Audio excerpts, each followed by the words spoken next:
Joseph Paul Jeng sedikit menyita perhatian kita di beberapa hari kemarin ini karena berbagai pernyataan-pernyataannya yang saya kira sangat provokatif ya.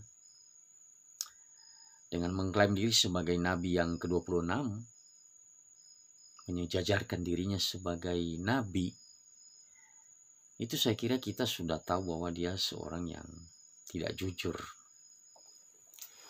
Karena peran dan tugas nabi itu sudah selesai ya. Itu nabi ada di dalam masa perjanjian lama ya. Jadi orang-orang di masa perjanjian baru saja tidak disebut sebagai nabi ya, mungkin rasul. Dan dalam perjanjian lama ya, kita tahu bahwa mereka-mereka yang disebut sebagai nabi adalah orang-orang yang memang menerima wahyu Allah secara khusus, dan wahyu itu disampaikan kepada umat Allah. Jadi itu tugas dan fungsi seorang nabi zaman itu. Nah, kalau Paul Jeng sekarang mengaku sebagai nabi, ya wahyu dari mana yang dia dapatkan? Ya, saya kira mungkin ya wahyu diri sendiri, mengklaim diri sebagai nabi. Ya, jadi jangan bangga dulu ya, saudara-saudara yang beragama Kristen, kita harus hati-hati. Ada orang yang mengatakan bahwa dia apologet Kristen, tapi saya secara pribadi justru meragukan hal itu. Kenapa? Seorang apologet Kristen yang sejati, dia harus menyampaikan semua pernyataannya itu sesuai dengan apa yang menjadi fakta historis, dan tentunya juga sesuai dengan apa yang tercatat di dalam Alkitab, dan konteks daripada setiap penulisan Alkitab itu dia harus kaitkan, dia harus jelaskan. Nah, itulah yang saya ingin katakan bahwa apologet Kristen yang sejati ya mereka-mereka yang berani memberikan pembelaan iman sesuai dengan fakta sejarah dan sesuai dengan berita Alkitab ya. Karena hari ini atau dewasa ini banyak orang mengklaim diri sebagai apologet Kristen, padahal mereka tidak mengajarkan kebenaran ya. Jadi kita hati-hati. Paul Jeng ini seorang penganut Wanes ya, bersama dengan Joshua Tewu dan beberapa yang lain ya. Wanes itu artinya mereka menganggap bahwa doktrin Allah Tritunggal itu adalah karangan ya, karangan para bapak gereja atau karangan si Tertullianus atau mereka-mereka yang disebut bapak-bapak gereja ya.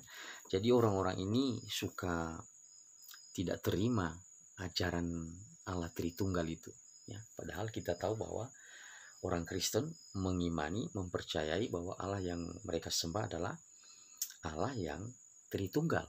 Artinya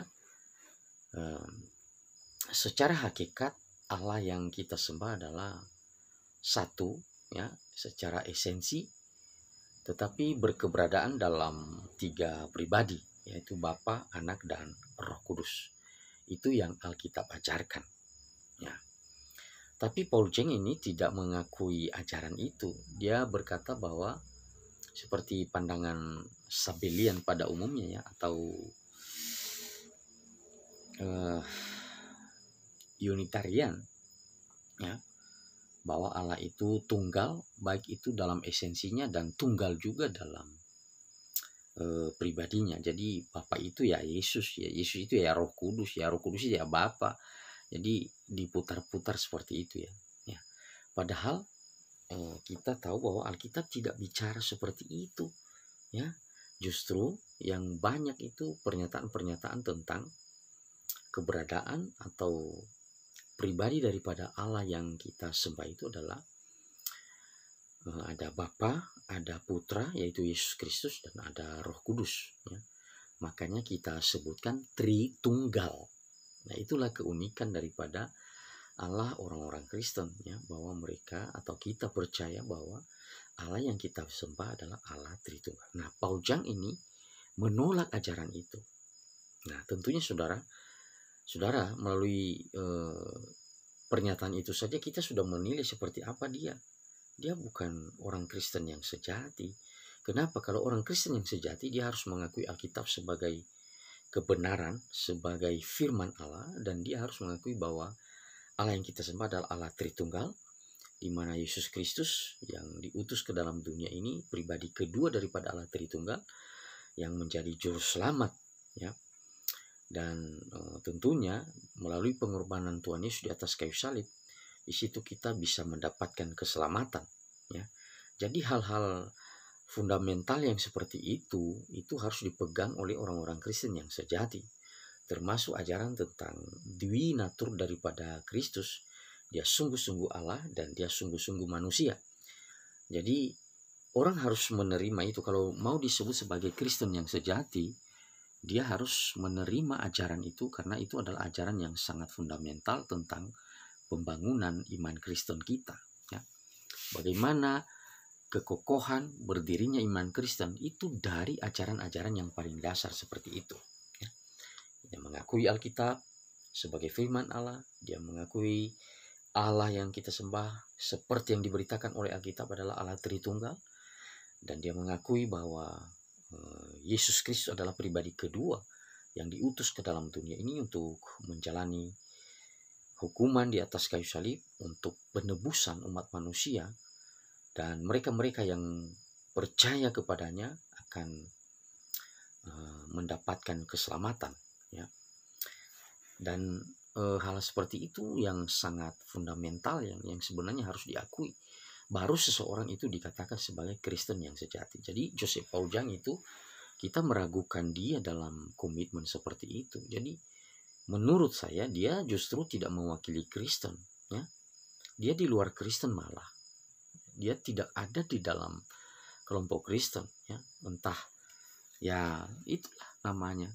Terserahlah apa namanya, entah Oneness, entah Unitarian, entah Sabellian, ya.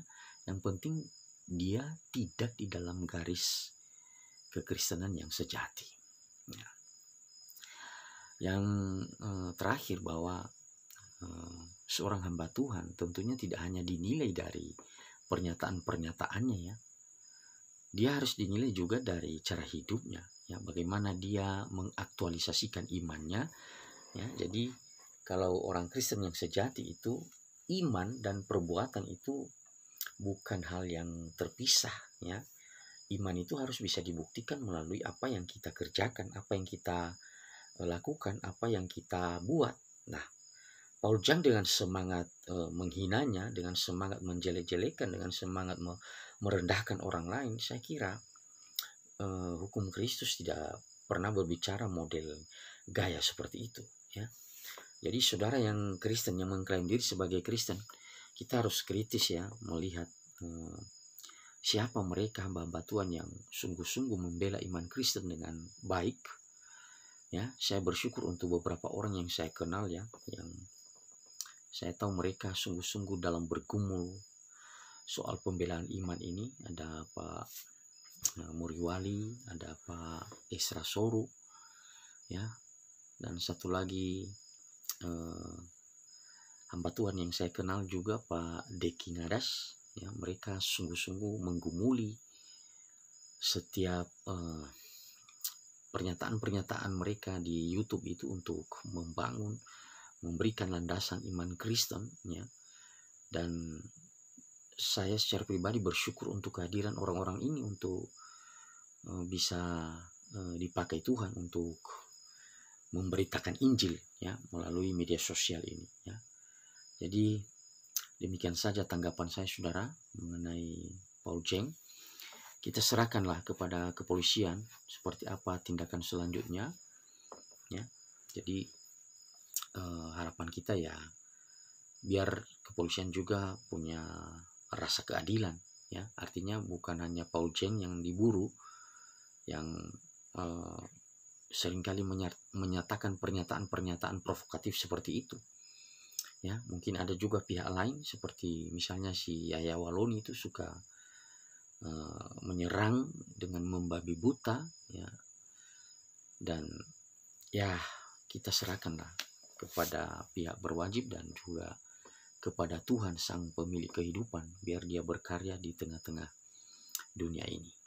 Ya, Tuhan memberkati. Shalom.